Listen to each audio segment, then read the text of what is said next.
It wasn't a foregone conclusion this thing was going to be a winner. You kind of have to look in the mirror and go, am I crazy? We knew that if there was any failure of our system, we were going to be dead. Everybody was against us. Welcome back to the Breakout CEO podcast. I'm your host, Jeff Holman, and I'm here today with a really interesting guest and a really interesting, unique business, at least one of his businesses. I'm sure all of his businesses are unique. But Jeff Doss, thanks for joining us on the show today. Thanks for having me. Hey, I'm super glad to talk about this. So let me give the audience some background, and then you can tell me and tell the audience the real background behind all of this, because I don't want to get it wrong, but I'm going to give it from my perspective. I've got a buddy, Tyler, and he's invited me out on his houseboat out at a large dammed reservoir called Lake Powell. Sits on the border of southern Utah, northern Arizona. It's huge. There are several different marinas there. And when we go out, he's got a decently nice boat. And the first thing we have to do is pull it out of the marina, get it down lake or up lake, and park that thing. And this is, the winds there and the water, like it's pretty crazy. So Tyler always calls ahead. I don't know how far you have to reserve ahead. I think I saw that reservations are starting to open up now for summertime, but he calls ahead to this company that he's always referred to as beach bags.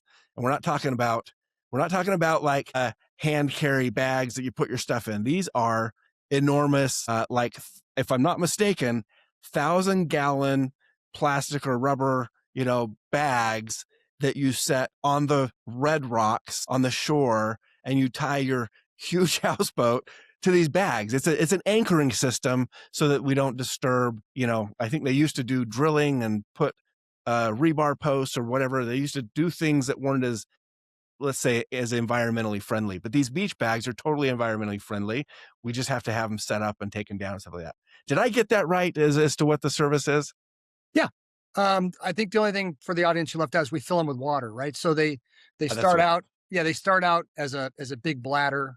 We place them on the shore, and then we fill them with these big, basically fire pumps that are located in our workboats, and we fill them with gallons of water, and then they weigh.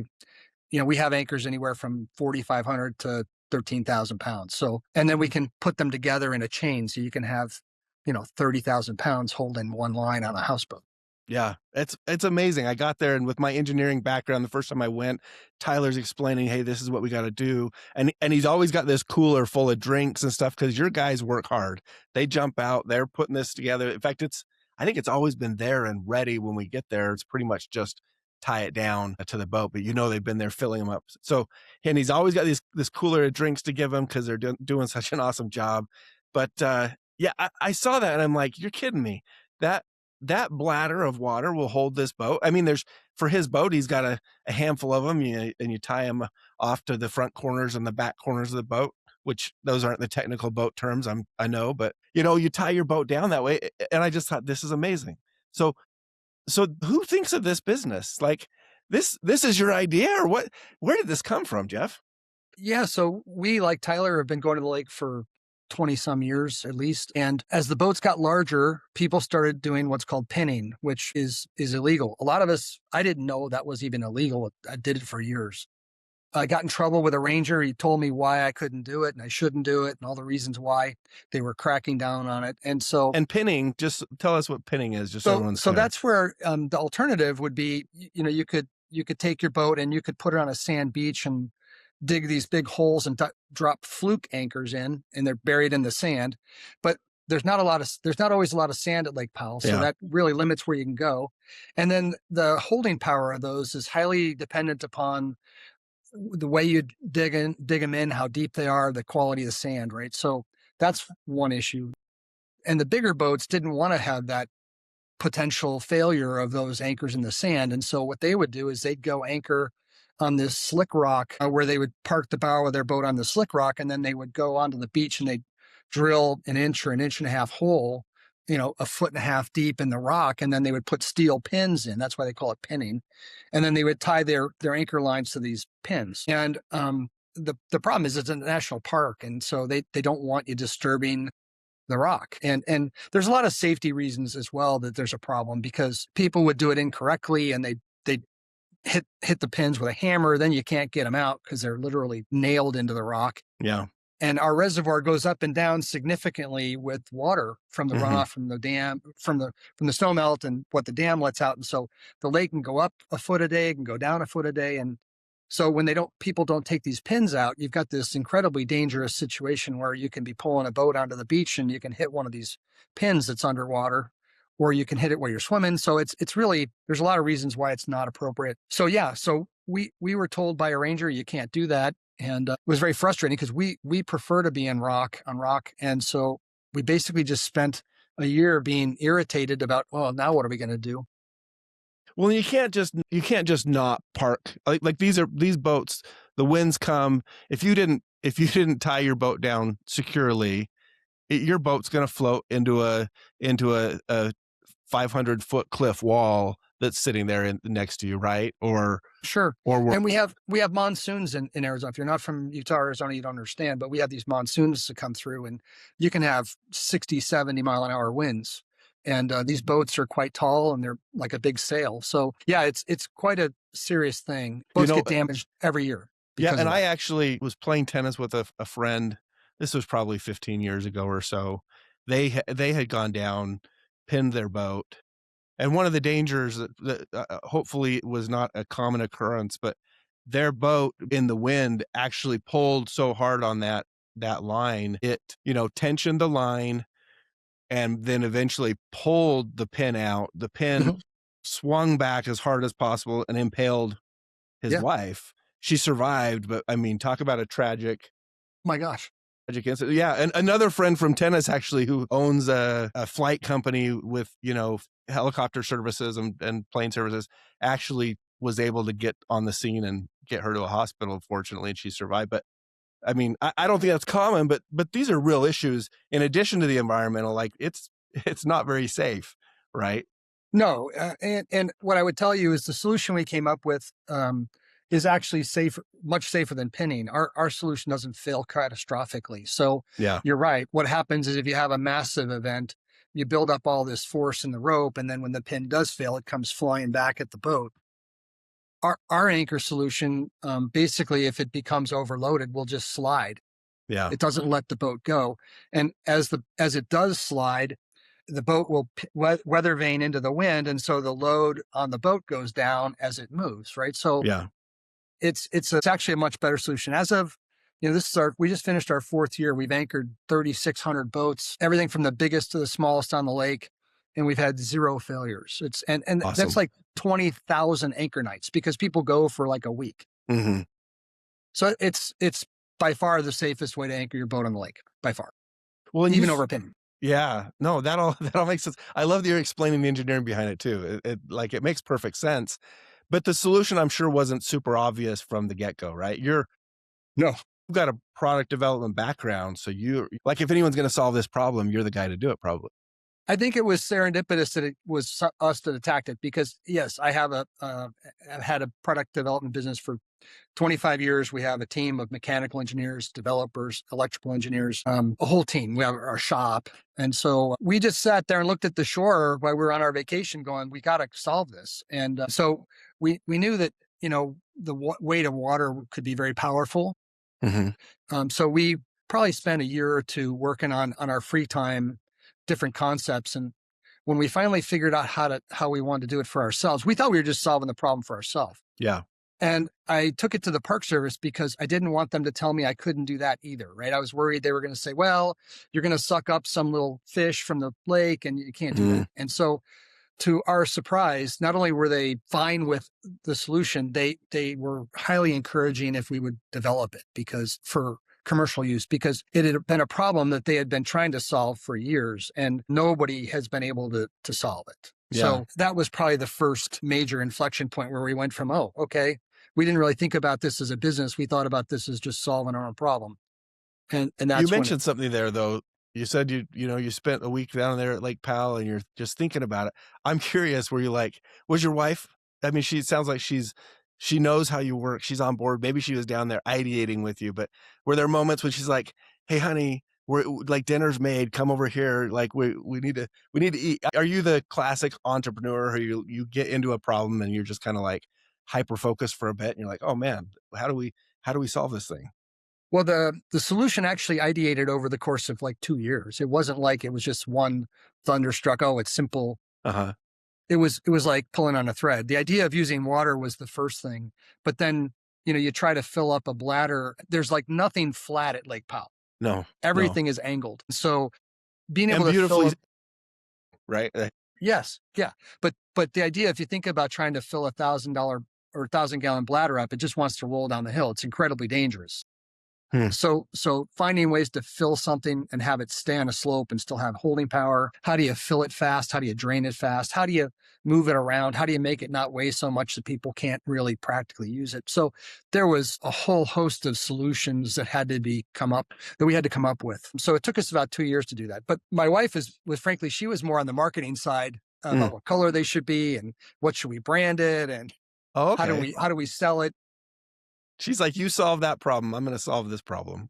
Yeah. And like I said, we would vacation with my partners, right? So I would have electrical, mechanical, all kinds of engineers on the boat, and we would all be beating up the ideas of how we might solve these things. And then we'd go back in the winter and then we would work on some of those things and go back that following spring with some prototypes, and then Wow. we'd work with those. Yeah. Did you mentioned before that your product development team probably has 1,000 patents or something like that. Is this a patented product? Yeah. As a matter of fact, this was the fastest patents I've ever received. We Really? filed for it, and within 3 months, it was the first time I've ever had somebody give us all our claims, like everything. First Done. time. Because it was so new. Yeah, nothing even close. And rightly so. Nobody had been doing this. Are these beach bags now used outside of Lake Powell, or is it really a Lake Powell type issue? It's a Lake Powell thing. We've been so busy just trying to continue to improve them for that environment, and we've been. This will be our 5th year of doing what we call full service anchoring, where we Yeah. anchor boats. The development hasn't stopped because we've made them lighter. We've made them more robust each year. We learn, doing ALT, accelerated life testing, is one of the hardest things to do for products. This Yeah. thing, how does it survive the sun in Arizona every year? How does it survive being treated when it's set up, taken down, set up, taken down? So, we're constantly making it better. The solution of how do you get the anchors to the location to provide the service? We've had to learn how to develop boats, because having boats that can run 30, 35 miles an hour, carry 6, 7,000 pound loads all day long with the pumps, the equipment. I love it. That's what I love, is You're saying solving all these even problems. you guys even had to think closely about the boats transporting the people and the equipment.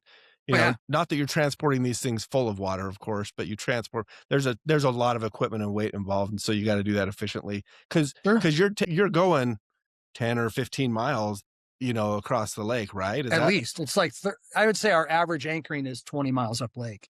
okay? So, our crews start at, 4 or 5 in the morning before daylight. We load 60, 70 anchors onto a boat, which is, you know, 5,000, 6,000 pounds. Yeah, And then they motor up lake and to rendezvous with our first customers. And we'll either be helping customers depart, where yeah. we drain the anchors and take them down, or we might be meeting somebody to set up a site for them and establish their anchoring.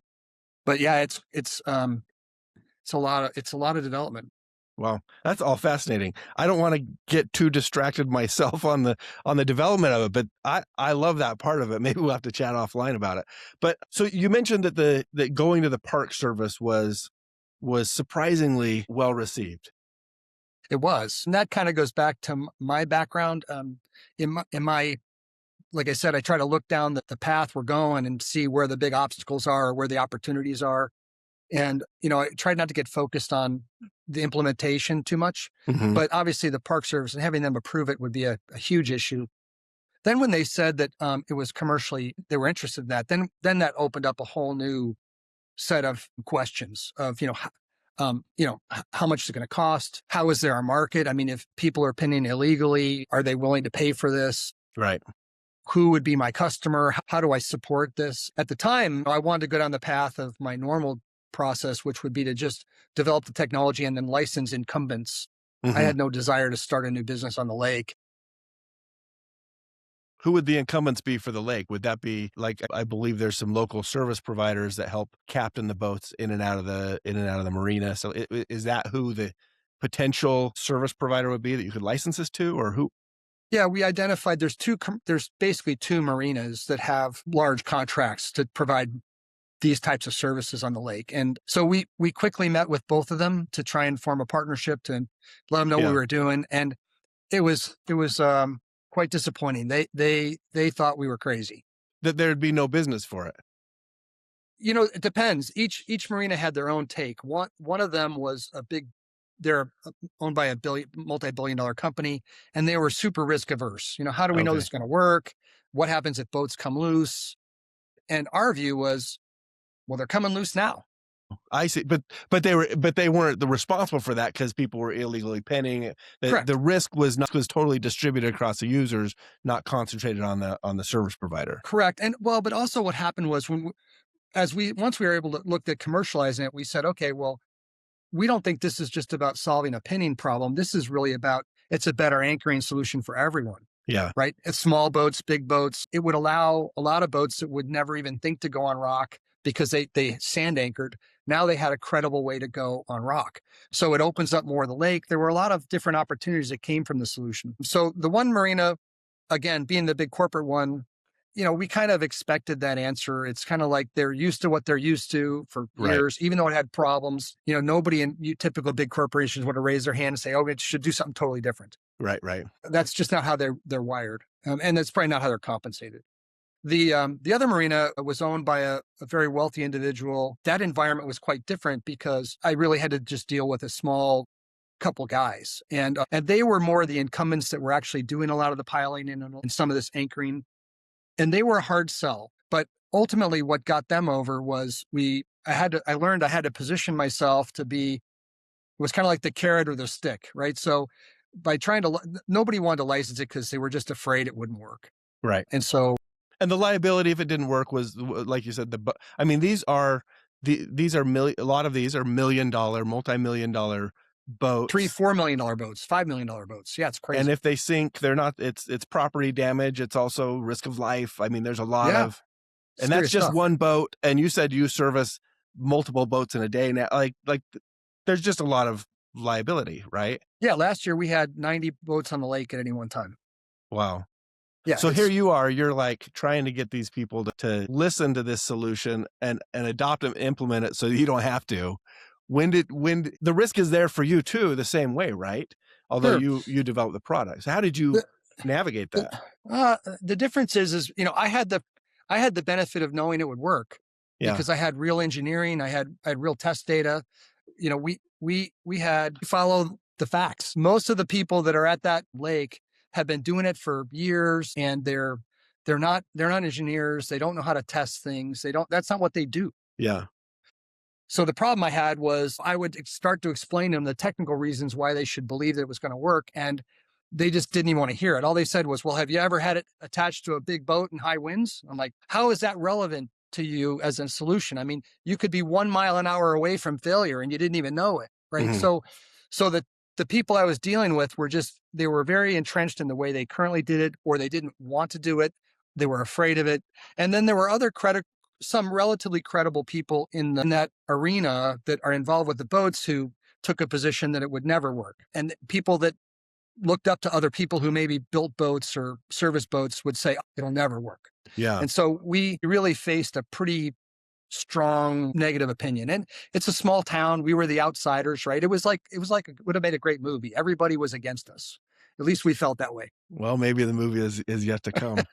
So this seems like, you know, you're there, you've got the solution, you know it works, you have the engineering to back it up, but nobody wants it.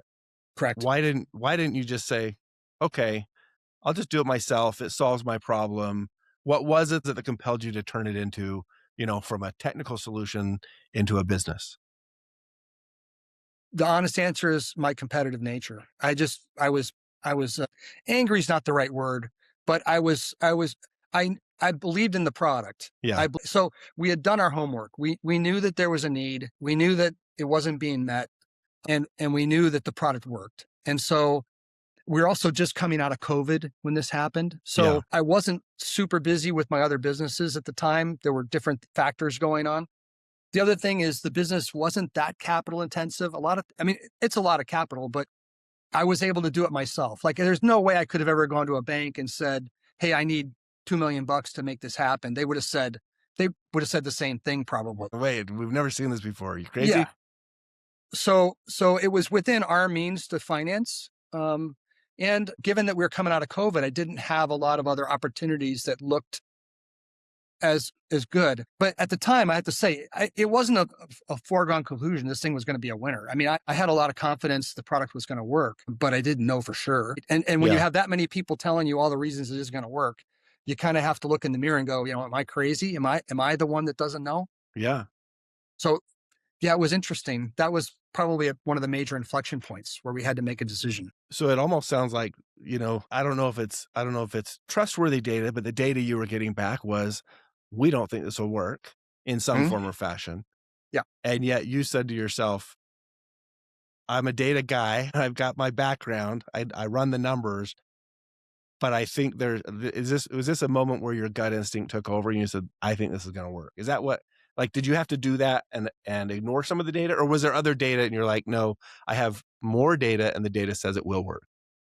No, I had so much. I was really confident in the data. I'll give you a great example, right? So you say, well, how could you be that confident? Well, we built test rigs where we would go out to the lake, we'd get a houseboat, put it in a windstorm, we'd Mhm. measure the wind speed, we'd measure the forces on the lines, we'd measure the forces on our anchors, and we just knew what the loads were. So Yeah. it's not like there was some mystery. Now, the kinds of things that we certainly heard it was never going to work technically, but then we were told, you can't get employees. And if you get them, where are you going to house them? There's all kinds of issues that people had with working and setting up a business up at Powell, which was part of why we wanted to use the incumbents, right? Because they already Yeah. have all that. They had the infrastructure.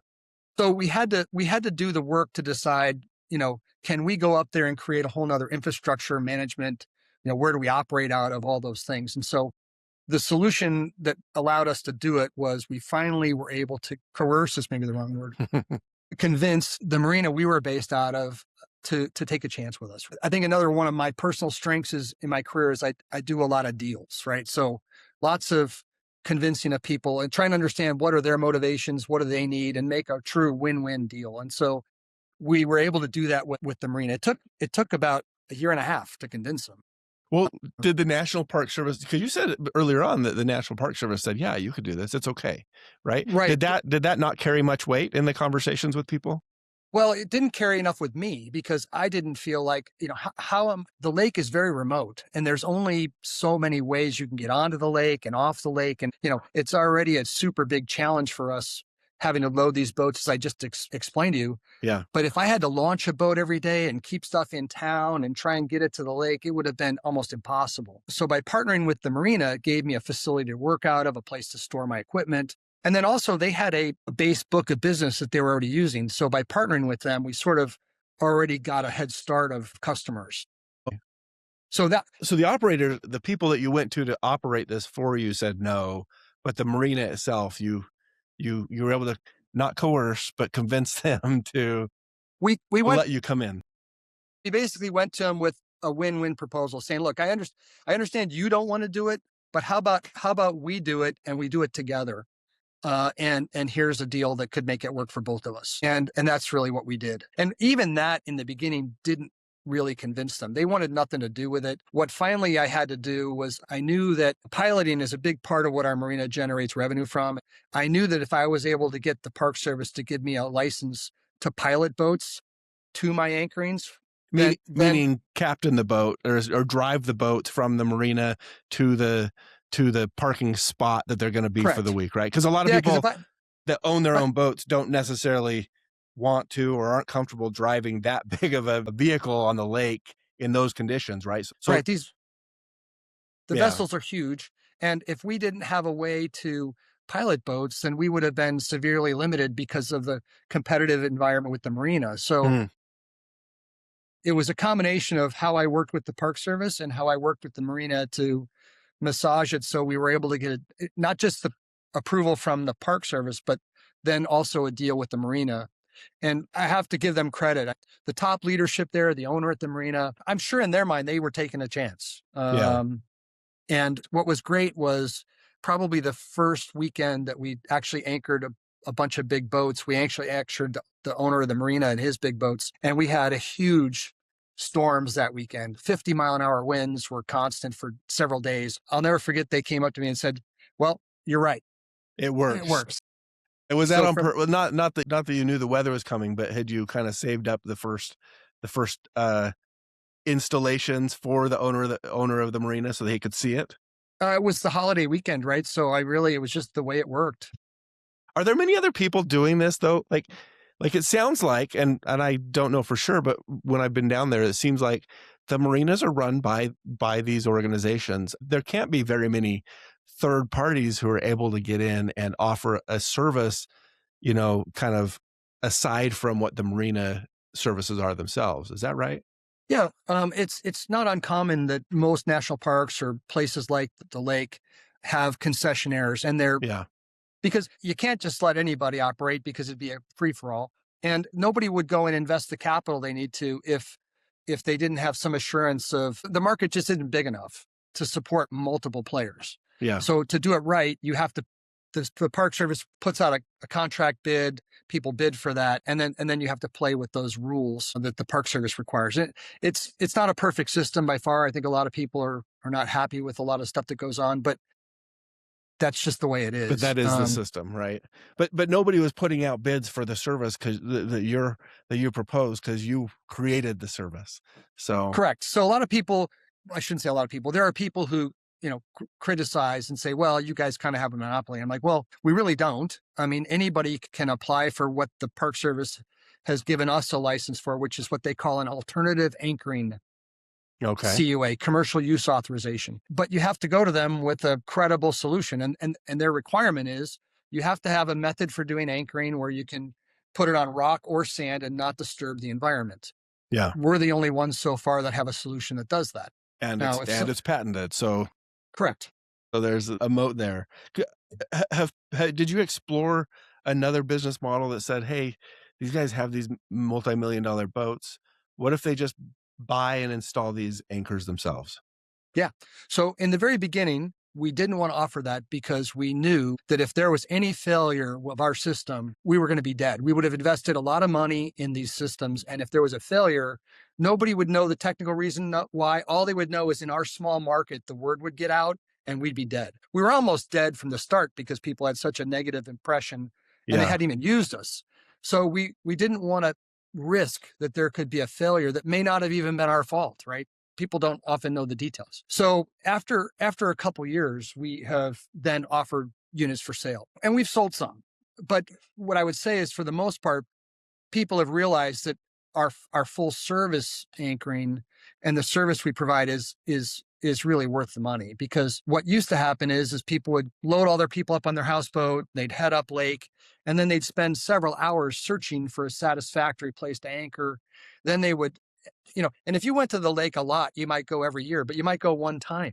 Well, Mhm. that doesn't make you an expert at anchoring. So people would then be trying to get their boat anchored. In the meantime, their wind's blowing, and so Well, there are. and the lake conditions change from year to year. You might go the same weekend, and the levels are different from year to year, so you can't necessarily park in the same spots, right? Absolutely. Right. So I think once we started offering our what we call our full service anchoring, I would say most people are like, I'm never going back.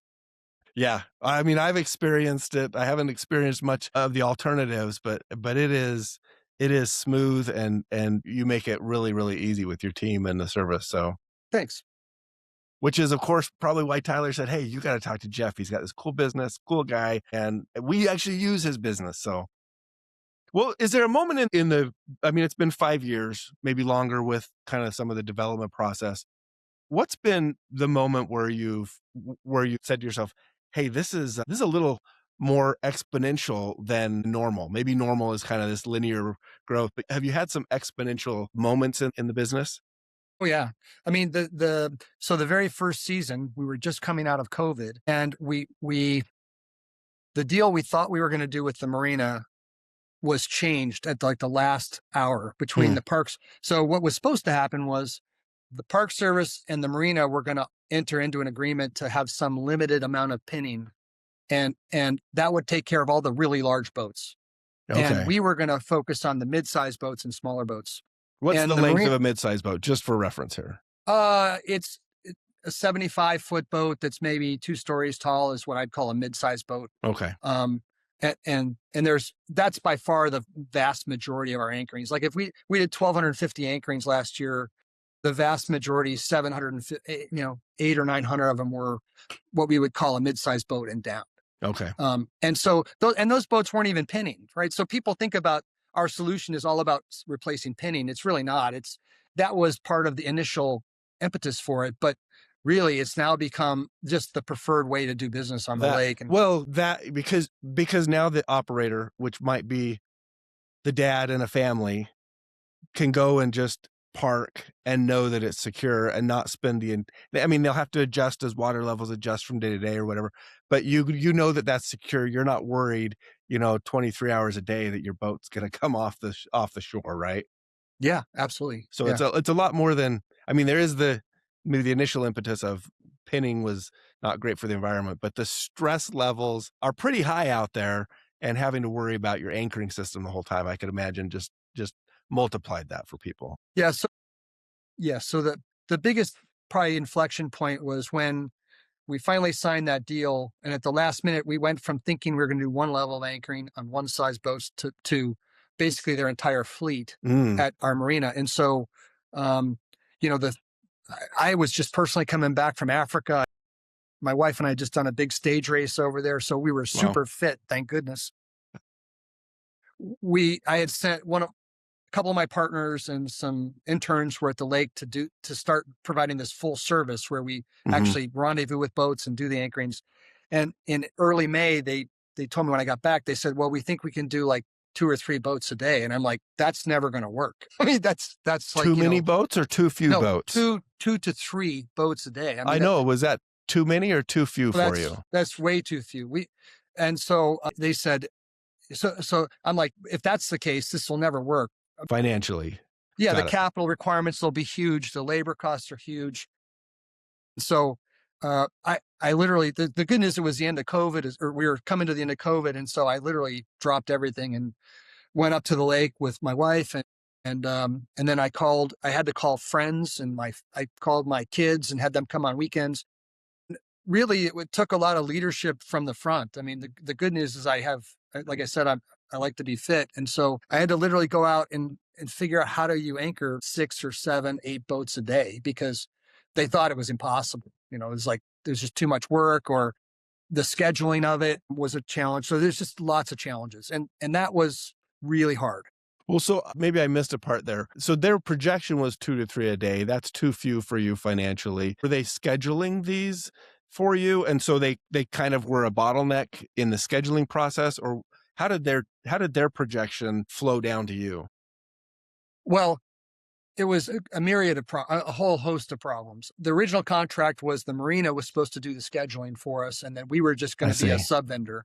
So if they scheduled too few, you were kind of turned stuck. Out to be a nightmare. So within the first week or 2 of us working together, we said we'll do all the scheduling. We just took it over.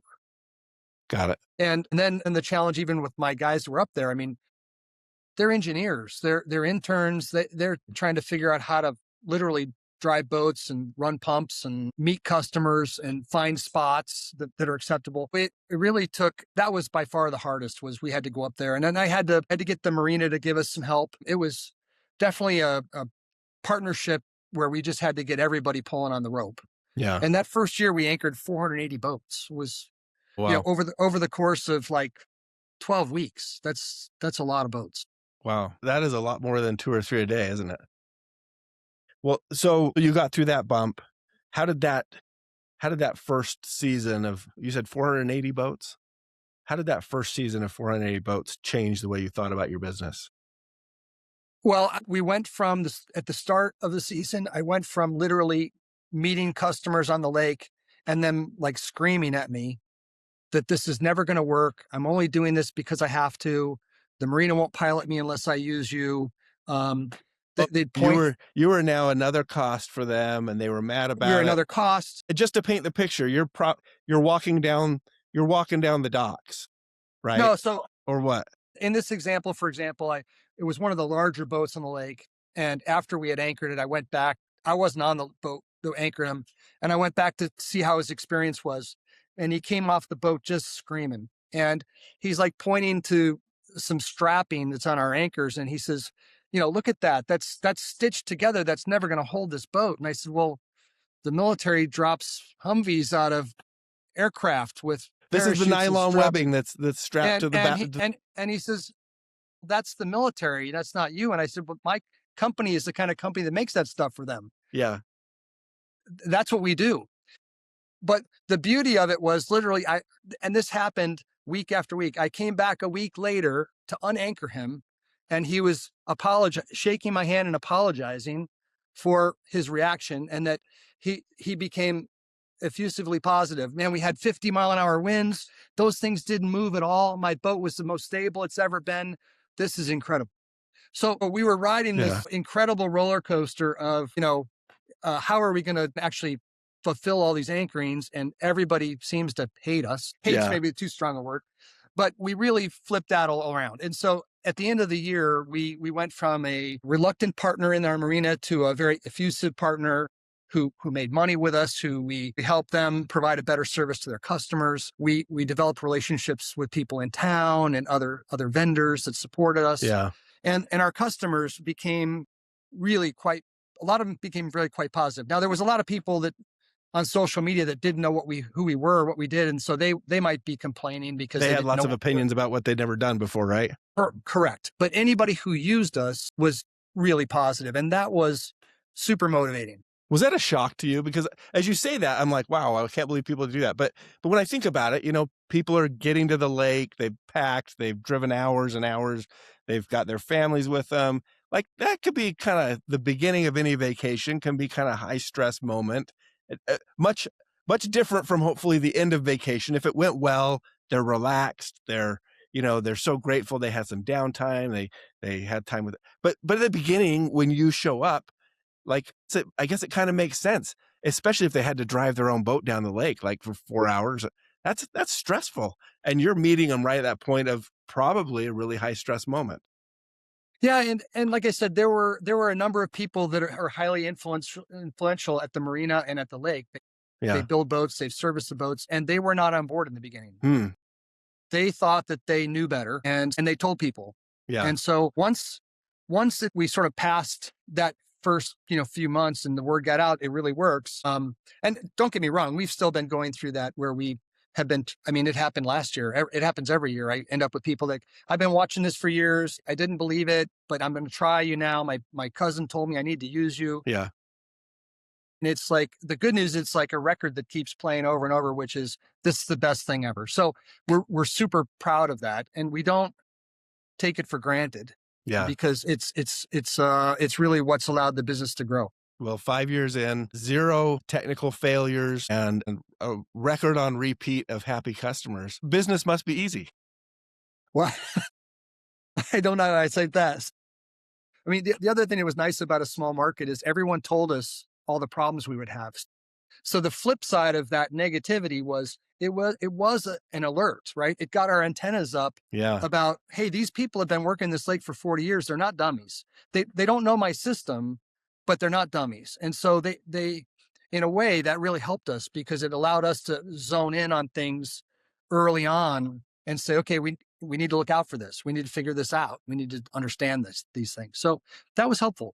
Yeah. No, that's getting the feedback. Man, as we started this conversation out, I thought, I was curious, where will this conversation go about business? But there's so much to it. And I think a lot of founders and CEOs out there who are building and scaling their own businesses will listen to this and say, I've been down that path. I might not be anchoring houseboats on Lake Powell with, a patented bladder system that, but they're dealing with some of these same things that you've been dealing with, right? I would think so. The other thing for us is, having been a product development company, our time horizon for development is, from an idea to a product or a company might be multiple years. Yeah. So this has been a really refreshing thing for us, because we have instant feedback every day when I'm driving back on the lake from anchoring boats or whatever we're doing up lake. I know that day we did a great job, or I know we didn't. And I have the ability to influence how the following day is going to go. So for me, that was a really, believe it or not, that was a really unique and new experience. We really enjoy that. Well, you became, not that you weren't and aren't operating your product development business, but like you said, either at the beginning or maybe even before we started recording, you mentioned a lot of those ideas you develop them and you license them out or spin out. So somebody else is operating those eventually as Correct. businesses. How has the experience been? And what's maybe the biggest thing you've taken away from operating this business as opposed to sending it out on its way somewhere else? Yeah, like I was just saying, it's the immediate feedback of knowing I did a good job. I mean, we could invest millions in something and spend years and then find out at the end of that road it didn't work. I mean, most developments, or if you're doing hard stuff, everything doesn't work.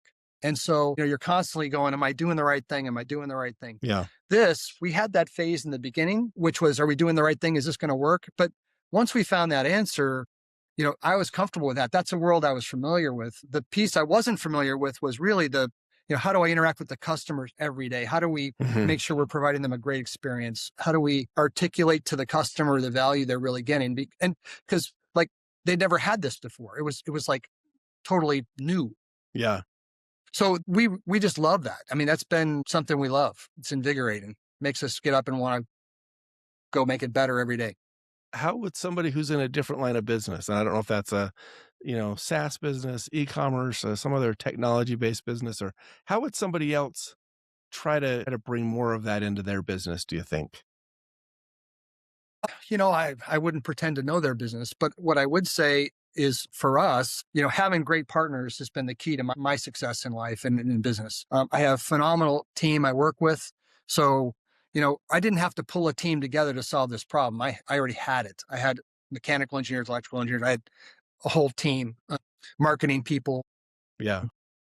And then we went out and we partnered. We found what we felt were the best in class. Now it's not a big market, but we partnered with the right people to deliver the service. We didn't try to do everything. We tried to do what we do really, really good, and then make a deal with the other people that do what they do well, and try and get both of us aligned so that we're both doing what we're good at, and not have a we win, you lose deal, right? Yeah. So the great thing about the deal we made with our marina is that, as we've scaled, we're just getting happier and happier. I mean, because we work well together. The deal we structured, they're making money, their customers are happy, we're making money, our customers are happy. It's a true win-win.